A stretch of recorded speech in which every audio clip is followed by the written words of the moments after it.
it's amazing that we're here in Hartford Haven Studios. There's nothing but creatives. You got entrepreneurs. You got photographers. We got barbers, chiropractors, barbers. We got marketers. We got business coaches.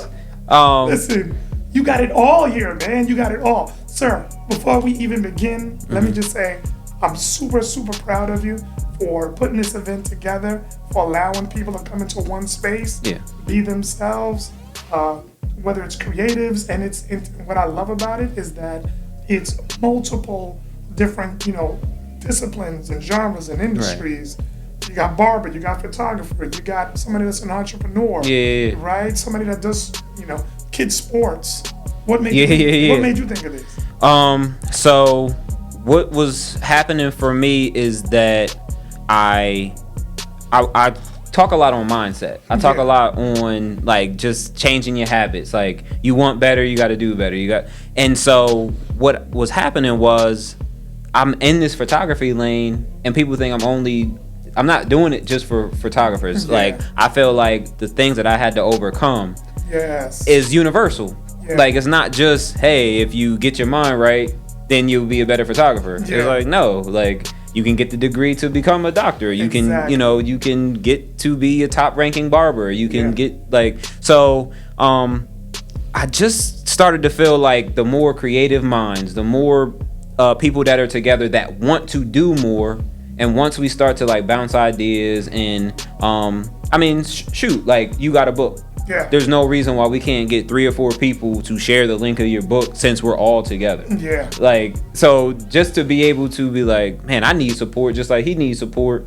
Let's all support. And that's what it all boils down to, man. I mean, everybody just kind of supporting in their own way, in their own fashion. The Lord laid it on my heart to actually bring copies of the book. Okay. And I know you thought I was...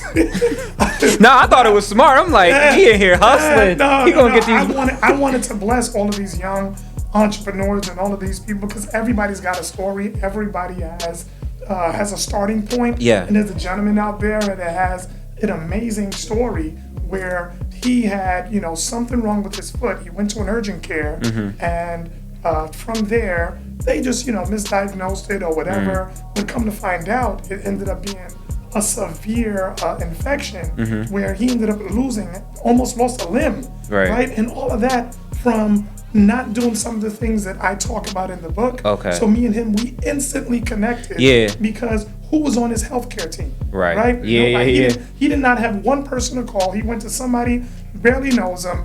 And then you throw in all these other things that come into play, and you just had mismanagement after mismanagement. So that's things that I've been seeing in healthcare for the past 16 years. Okay. It's not to say it happens with everybody, but it's been happening with enough people where I've been hearing just a repetitive story, and I was seeing patterns, and it was negative patterns. Okay. Negative patterns in healthcare and people not living healthy, people waiting to take care of issues. I had somebody text me today, oh man, this is killing me. I need to do something now or else I'm gonna die. I'm like, well, where were you? It's not funny. Like 6 months ago. It's not funny either. Like, but it's like dealing with this. This is like the 3rd year, but I can't walk now. I'm like, did you know I was a chiropractor 16 years ago? Yeah. So it's just we gotta get out of that mindset, Kevin, of just it's gonna get better and waiting until something changes and not doing anything about it. Just like with you, even in a business sense. Yeah. And we spoke about that on the Dare Champions podcast, like getting out of that car, doing something now, not waiting because your health is at stake. Right. No, I've been reading something that says if you get on the wrong train, get off as soon as possible. That's it. Yeah, get off as soon as possible because the longer you stay on that train, the more it's going to cost you to get back to the spot that you were supposed to be going. And a lot of times people just like, it'll get me there. I'll get back. I'll end up where I'm supposed to be. But if you don't intentionally look at the map to your life and see where you're supposed to be going, you're not going to get there. So, all right, man. So I got you at the creative meetup, and I wanted to hear a couple updates. I want to know like how the book is going. I know like we did the podcast together. It looked like the views doing well. Looks like the subscribers are going well. Yes. You said you've been getting good feedback. Yeah, we've been getting amazing feedback. Real quick, you said something that was so key, so I gotta go back to it. Okay. You said, look, if you're on the wrong train, get off, right? Yeah. I mean, that's basically where people are right now in healthcare, where it's like people are just going in the wrong direction. And I feel like, okay, am I the only one that notices that this is the 2 train and everybody say they want to be on the 5 train? Right. But the 2 train is taking you this way, 5 train is taking you this way. Shout out to my New York peoples. They know. I was about to say, you talking to a county boy right now. I'm like, I ain't never been on everybody in Brooklyn and in the city going like 2 and 5. Yeah. Right. But that's basically what's going on. So in terms of giving you updates for the book, with Dare to Live Well, we published the book in, I want to say, May of this year. We had an amazing book launch at The Practice. Shout out to everybody at The Practice, MSI Integrative Healthcare, Harford County, Baltimore County, and it was an amazing event. It was better than I could have dreamed. My wife Joyce helped out a lot. We had staff that was there. Everybody from just all walks of my life was there, so I was just internally grateful. It was one of those like feel-good moments in my life. And when I spoke at that book launch, I said, man, you know what? Can you all imagine that this all came from just a thought? Like even like you with Harford Haven, this is all just a thought. Yeah. And now it's in fruition. So I just encourage people to kind of do the things that they've been chasing, and I use that to encourage them.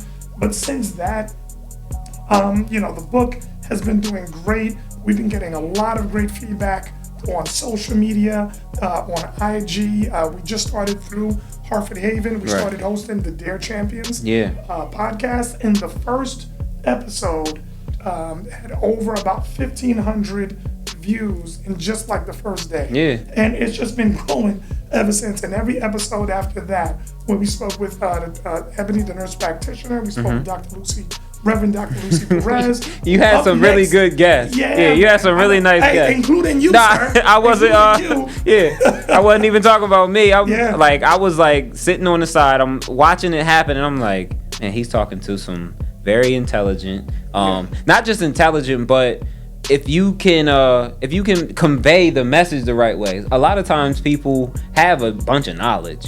They can't deliver it. Like, I don't want to hear it from everybody. So for you to have the people that have the personality that can deliver these messages, it's a good call. Who's the staffing agent? Who's Hey, listen, right now, Jesus and my wife. Shout out to James Mackey. Who's been doing a lot of the social media as well. But you know what? It's really just a matter of, I think it's with my experience as being a chiropractor for so long, and of course, I've always been, an easy to talk to person and somebody that wants to kind of, get mutual understanding of where we are and try to connect on some type of level. That's what I think makes it so natural for me. It's still tough sometimes, even just being on camera and doing videos and doing things like that. But I think just being a chiropractor, and sometimes like even I was just talking to your sister outside, and she was like, can you hurt me? And can you do this? Like, I want to come, and I was just like, look, I'm gonna have to really try to hurt you, right? But people don't know that, right? And that's why I was telling her, look, I gave her a copy of the book. I said, like, look in chapter 7, I kind of talk about chiropractic from that mindset of I didn't talk about it from a chiropractor. I spoke about it from your sister's point of view, like, man, what is a chiropractor? What do they do? Like, why do they help people? What's up with these crazy videos? Can this really help me? Do I need surgery? Can they help with this? I kind of talk about all of that stuff in the book, so that people that have all those questions, because every single event that I go to, once it comes out that I'm a chiropractor, a whole line starts, Kevin, and I'm answering, plantar fasciitis, okay, you got to do this. Okay, you got hip strain, okay, you got, low back pain, okay, how long, okay, so it's like, it's constant. So I just wanted to put it all on paper. Wanted to put it all on paper. So back to the podcast, Dare Champions podcast, that's been going better than I thought. And right now, the next step, you know what, Kevin? Every time people on these radio shows and and the host is like, hey, you heard it here first. And the host always try to get like something juicy, so that, they can say, hey, you heard it here first on this podcast. On this at the Harvard Haven Studios. I want everybody to know that they heard it here first. All right. That I'm on a mission. What I want to do, the Lord laid it on my heart. I want to partner with at least 30 organizations. And I want to talk to them about building better generational health patterns. And I also want to impact over 500 families, right? Okay. And that's a big mission. It's big, but I wanted to do something big, so I didn't just get lazy. If I just said, 20, I can do that in a month. Okay. I know me and I know my mindset, so I wanted to be able to get stretched in my goal setting. Okay. So I want to reach over 500 families, and I want to talk to over 30 organizations about, what it means to dare to live well, what it means to, really put your health as a priority. Okay. And set your budget so your health is a priority, and then make better healthcare choices so that not only I'm making good healthcare decisions, but now the people around me are being impacted. Okay. And how do I truly make a difference so we can start seeing a change in some of these negative stats that continue to appear year after year after year. Just this year, Kevin, even